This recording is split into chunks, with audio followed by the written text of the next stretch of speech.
All right, here's a look at problem number 25. Now to separate it, which I've done here, does not seem to be too big of a problem. And so that brings us to the point of where we're ready to integrate both sides. And let's just take a look here.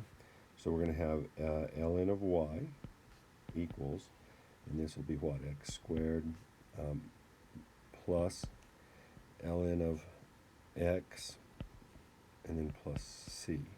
Right? So we might have a little bit of work to do. I mean, we're done there. We've integrated successfully. We might just have a little bit of simplification to do there. We'd probably just start with this, right? Exponentiate both sides. And that leaves us with y right there. And then e to the x squared, e to the ln of x, e to the c.